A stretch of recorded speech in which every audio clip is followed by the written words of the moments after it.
history's largest snake versus its largest shark, the Titanoboa versus the Megalodon.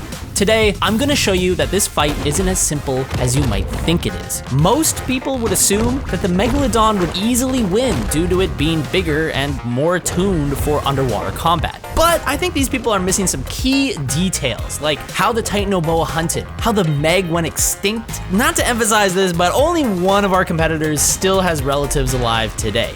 And you'll see why. Let's dive right into it. You get it? Dive. I wrote that especially for you guys. In this corner, we have the largest shark in history, one that has survived for over 14 million years, the Megalodon. Our heavyweight champion here has survived the ice ages, meteors, earthquakes, the sea rapidly shrinking and growing, and most of all, trilobites. Just kidding. Look at these guys, they're so cute. Scientists have found that Megalodon were nearly 60 feet long and weighed up to 75 tons. Except those are rookie numbers. A recent 2025 study found that Megalodons could have actually grown over 75 feet long and weighed up to 94 tons. That's double the length of a telephone pole and more than 10 times heavier than a T-Rex. Here's Hope, the giant blue whale skeleton located in the Natural History Museum. The Megalodon is only about 1 meter shorter than Hope. So if you've ever been to the Natural History Museum, you're starting to see just how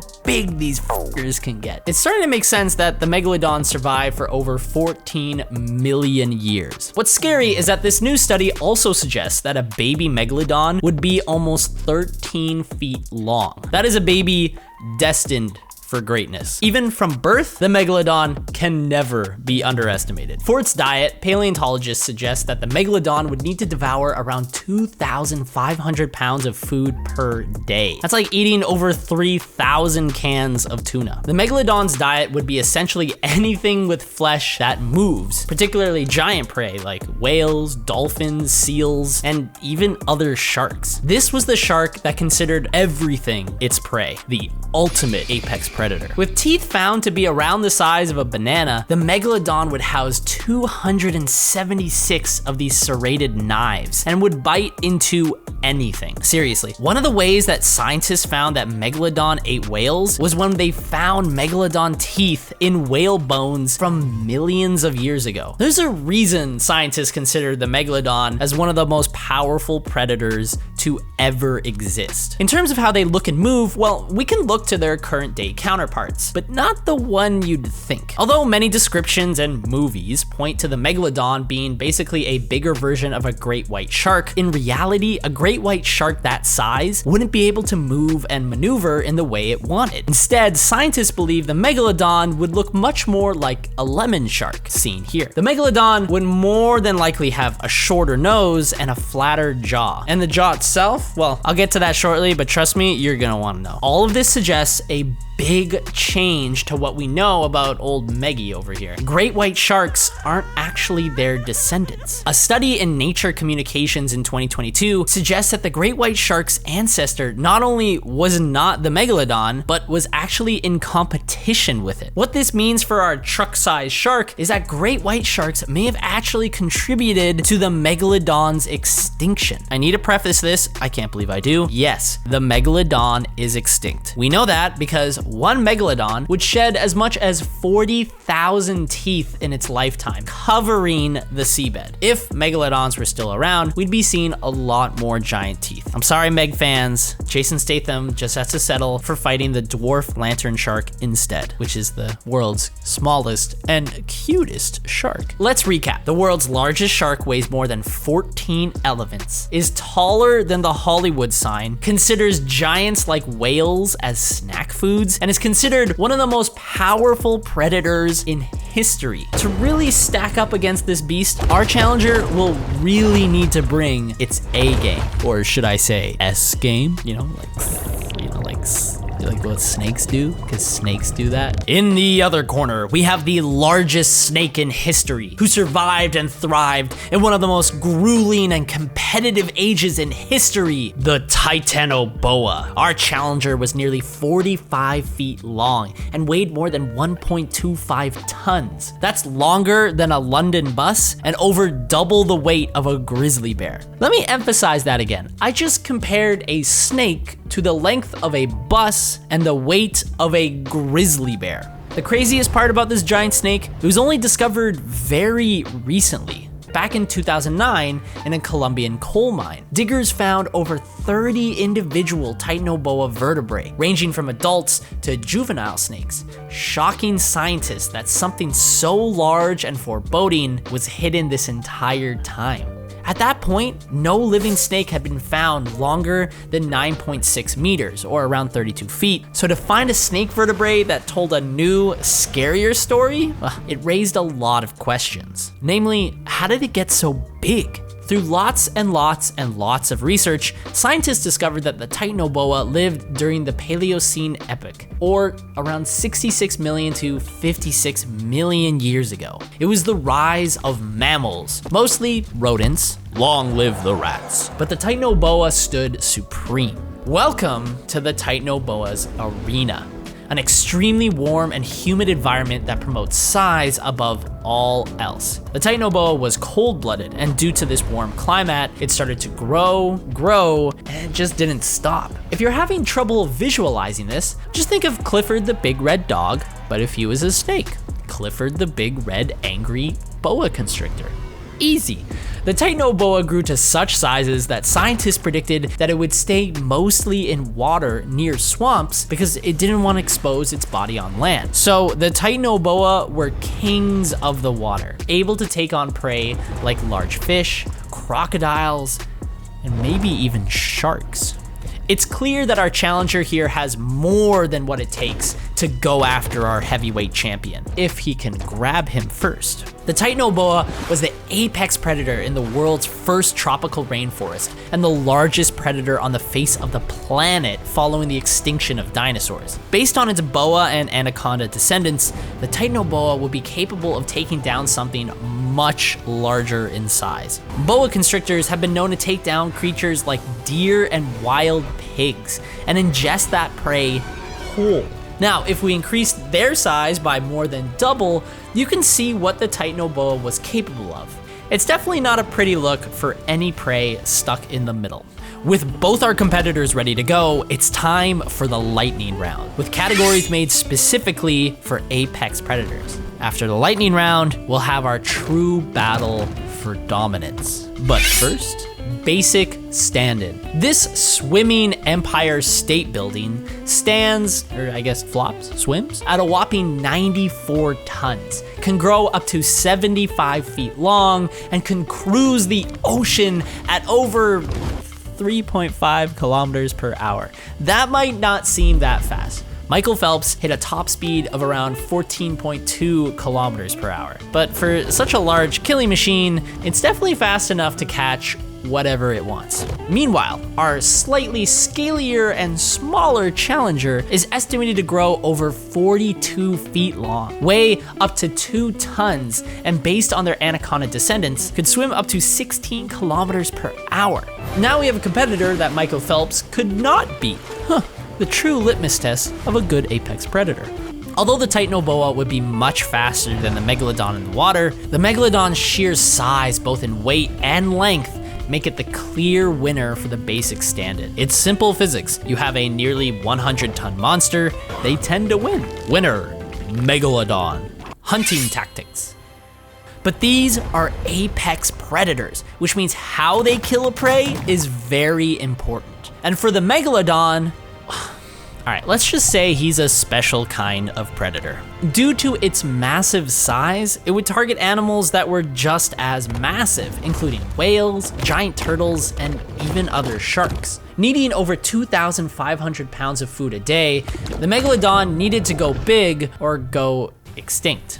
Turns out they did both. But this also means that a megalodon wouldn't need to be very clever to catch these giant creatures. Scientists theorize that old Meggy here would just see its prey and just go full force into it and ram it, most likely in the chest, and then take a massive bite out of them. I like how old Meggy's style of hunting is just brute force. It's the equivalent of smashing a soup can against a wall to get the soup inside. Technically, it's effective. If the prey were slightly smaller, the megalodon would ram them again and again with their snout, hoping to stun them until their bite would be the ultimate deciding factor.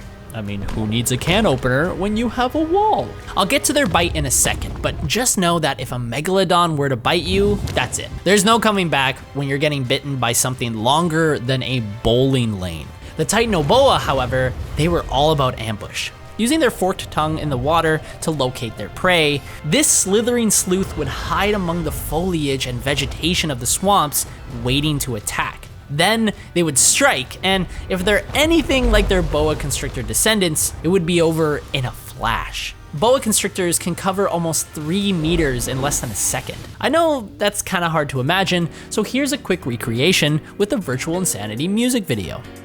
Even if their prey could escape, Legless over here had an incredible ability to chase them down, especially in the water. When you can swim faster than a crocodile in water while being more than triple its size, turns out it makes you a great candidate for this very show. To catch their prey, the Titanoboa would sink its teeth into you and begin its finishing move, the squeeze. Scientists believe that the Titanoboa would kill much like their boa constrictor descendant, squeezing you to death like you're the last bit out of a Capri Sun. Boa constrictors have this amazing ability to control their body, and specifically their ribs individually. This means that they can move their ribs while squeezing their prey to death to ensure they are breathing nice and calm. The Titanoboa goes on a meditative journey while their prey, let's just say, goes on their own type of journey. The prey would most likely die from the restricted blood flow to the heart and brain, leading to asphyxiation. It's not a pretty way to go, but it is a badass finishing move. And it's for these reasons I gotta choose the Titanoboa as the winner. The Megalodon is a large, fierce apex predator, but it's got no strategy, no style. This shark has a funny face. Titanoboa's technique works so well that snakes are still doing the same thing millions of years later, and proving it's still one of the most terrifying ways to go out. Winner, Titanoboa. Clamp strength. If you were to get bitten by either of our competitors, which would be worse? Here's a spoiler for ya. Both would instantly kill you, but one would kill you a little harder. You're gonna be shocked by this, but the Megalodon's bite force is pretty damn good. In fact, it's so good, it's quite unparalleled. The average person's bite force is around 1,300 newtons, allowing us to destroy carrots with ease. The great white shark's bite force is around 18,000 newtons, or enough to snap through bones like they were twigs. The Megalodon's bite force is a range from 100,000 to over 180,000 newtons. That is enough to tear through a bus like it was paper. You can see why Megalodons were able to crack open the rib cages of 40-ton whales with just a single bite. It's almost unfair to compare this to a Titanoboa, but I'm gonna do it anyway. The bite force of a Titanoboa is not even close to the Megalodon. But the real battle here is clamp strength, which is why I said clamp. And now I've said clamp so many times that clamp is starting to sound really weird. Clamp, clamp, clamp, clamp, clamp. Now it's weird for you guys. And for the Titanoboa, clamping means squeezing. Titanoboa were believed to squeeze out over 400 pounds per square inch of pressure. That would easily kill something like a 20-foot long crocodile, but it's not enough to take down a whale. As strong as the Titanoboa is, and how quickly I would pop like a tube of toothpaste, it just can't match the sheer dominance the Megalodon has when it gets you. It's why the whole strategy of, I'm just gonna ram you until I bite you, kinda works really well. Winner, Megalodon. Adaptability. Prey have to adapt to survive against predators, which means predators have to adapt quicker than their prey in order to survive. So, which one of our competitors has what it truly takes to really adapt.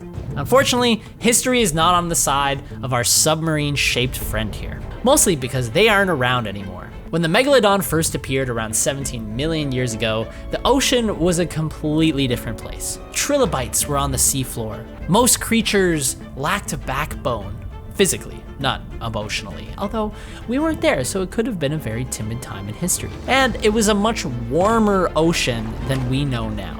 Megalodon would hunt large marine animals and would compete with the ancestor of the great white shark. And now you're starting to see just how this story might end. The prevailing theory for why the Megalodon went extinct was because the ocean started to cool, and most of the Megalodon's primary food sources either died off or adapted in other parts of the colder ocean. We can clearly see that one shark decided to adapt, while the other, well, with nothing to sink your teeth into, you're doomed to just sink. The Titanoboa, however, had grown to such enormous size because of its environment.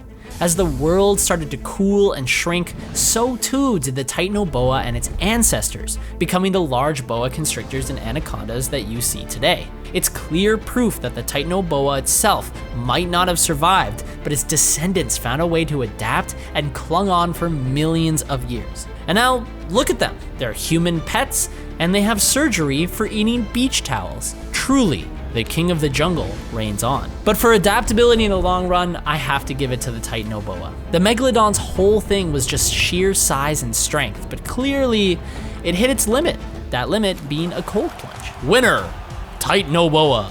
Welcome to our final round. Both the Megalodon and the Titanoboa each have 2 wins, and this category will be key in deciding who will win the ultimate battle. After this, we get our long-awaited 1v1, the fight millions of years in the making, the one talked about for millions of years after, and a new hidden fight that could change everything. But first, jaw size. I admit, this category is specific, but it makes sense when we look at our competitors. The Megalodon's mouth was wide. I mean, like, could swallow a London taxi cab whole kind of wide. This meant that by the time you'd see a Megalodon swimming towards you in the water, you'd be seeing blackness in the next. In 1985, there was a woman named Shirley Ann Durden who was swimming in Australia's Peak Bay when a great white shark attacked her. The great white shark proceeded to tear the woman in half with one bite, instantly killing her. Now, this was the size of the jaw of a great white shark, and this is the size of a Megalodon's jaw. If we look over at the Megalodon's corner, they're not sweating this category at all. And yet for some reason, neither is the Titanoboa, because the Titanoboa has been waiting for this category. One of the defining aspects of a snake is the fact that it can unhinge its jaw at any moment and swallow its prey whole. Giant anacondas and boa constrictors have been found to eat entire deer whole. Imagine what could be eaten by a snake nearly twice that size. Snakes consistently eat things larger than their head, and considering the Titanoboa's mouth and head were over 2 feet long, you can see that it could fit a lot of prey in its body. So this one's a toss-up. In terms of sheer size, the Megalodon clears. But in terms of proportionally open their jaws, the Titanoboa stands tall. Or slithers tall. In the end, I gotta give it to the Megalodon. It's very impressive just how much a Titanoboa can open its mouth relatively, but the sheer size of the Megalodon is too scary to not give the point. One is a terrifying creature, the other, well, I asked AI to make a terrifying video of what being attacked by a Megalodon was, and yeah, just kind of take a look.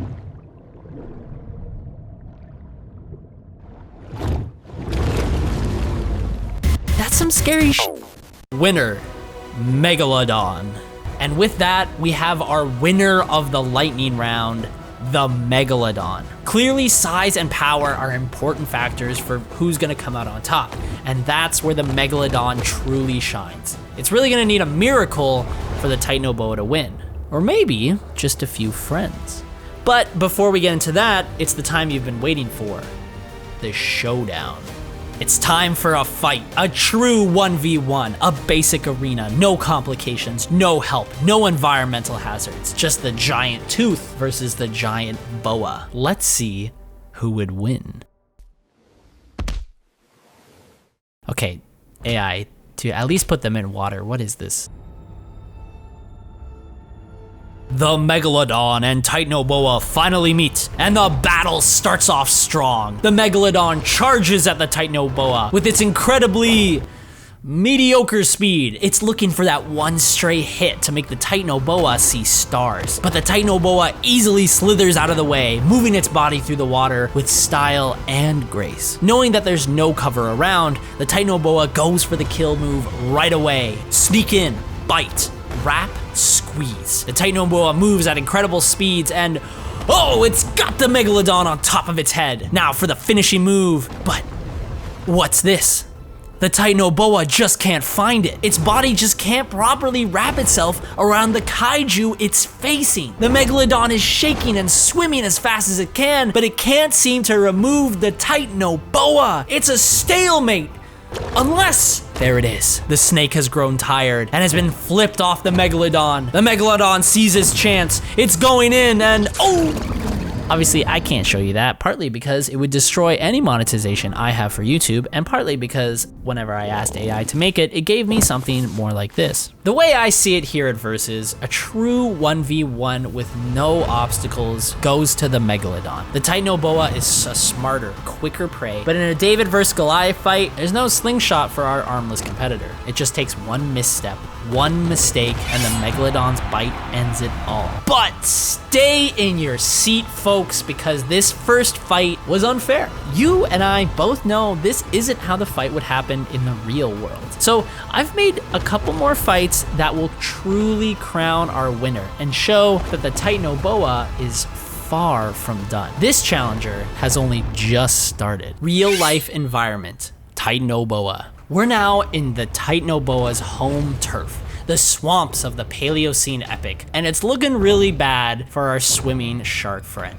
With limited visibility due to the high amount of vegetation in the water, the Megalodon continues to move forward, unaware that something might be stalking him. And nothing stalks this apex predator. The Titanoboa is able to track the Megalodon with its forked tongue and slithers through the vegetation, looking for the perfect moment to strike, which is now. The Titanoboa goes in, and just like before, it gets a good grip and starts to squeeze the Megalodon. However, the Titanoboa starts to realize, once again, that this squeezing doesn't have the effect it primarily sees, like with its more traditional prey. The Megalodon is huge, and although it's slowing down, it's not enough. The Titanoboa lets go, but this time, Megalodon isn't able to capture him. It quickly outmaneuvers this shark and goes back into the vegetation, waiting for the next moment to strike. This will continue for a while. This is a war of attrition now, and one wrong move could spell game over for our Titanoboa.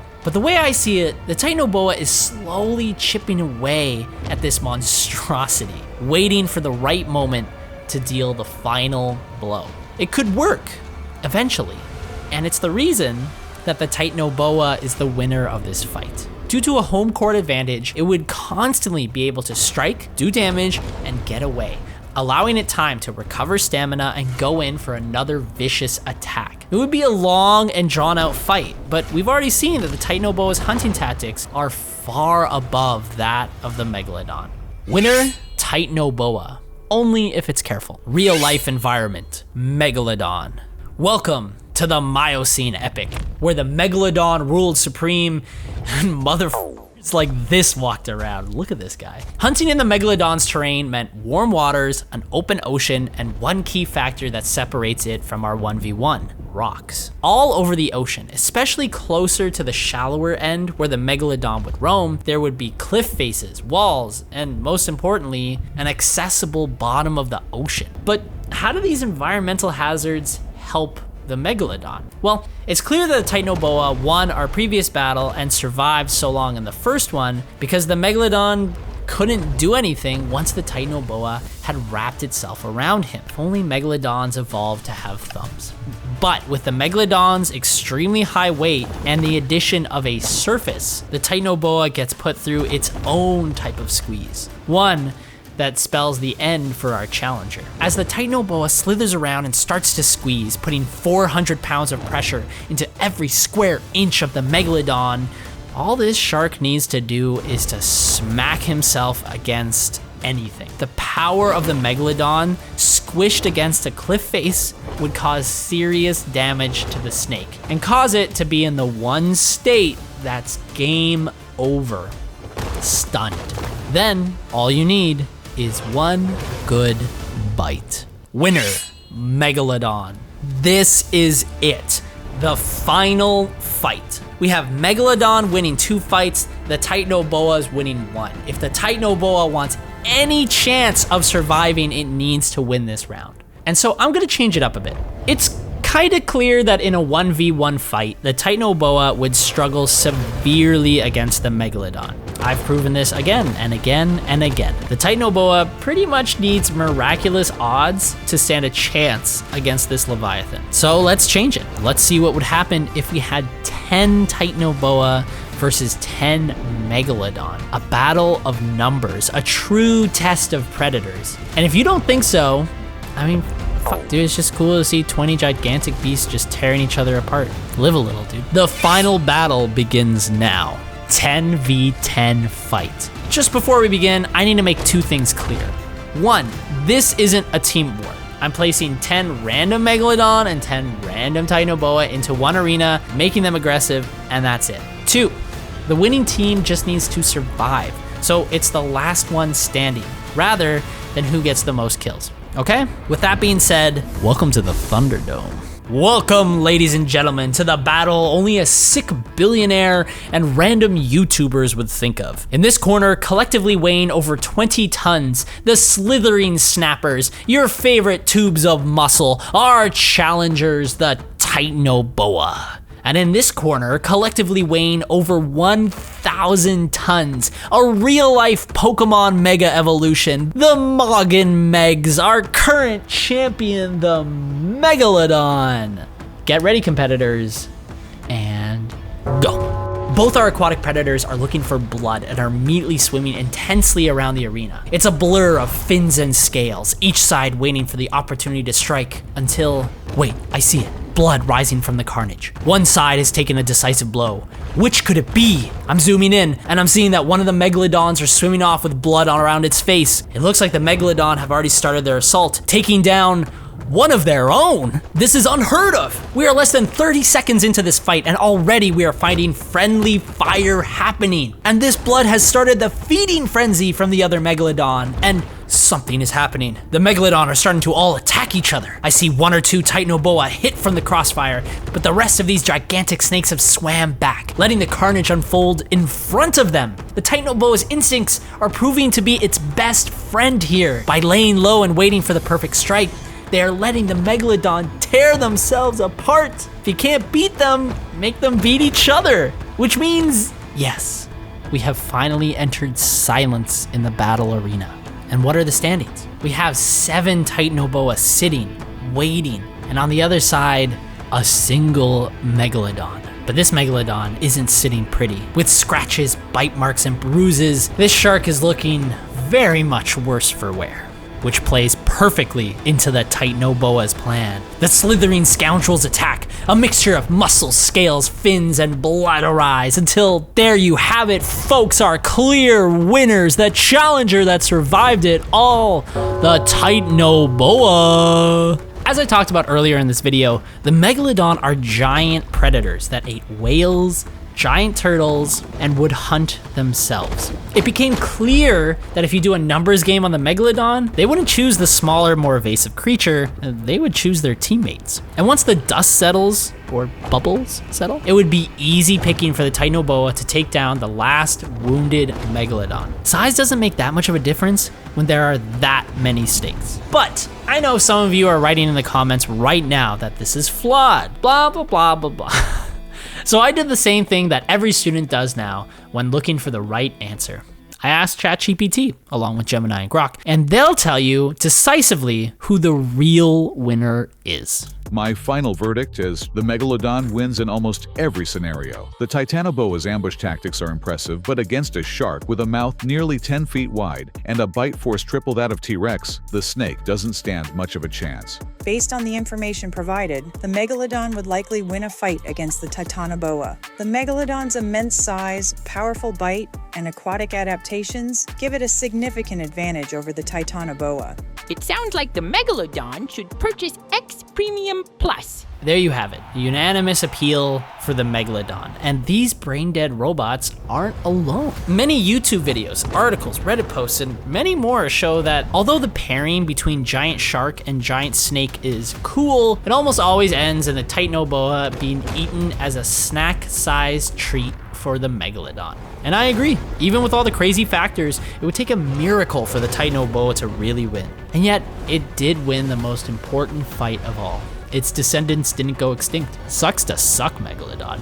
Am I right? Am I wrong? Do you think the Titanoboa should have won? Was the Megalodon easy to clear here? Let me know down in the comments below, and check out our other episodes of Versus if you want to see ultimate battles between animals, dinosaurs, and even Ferraris. I forgot we did that video.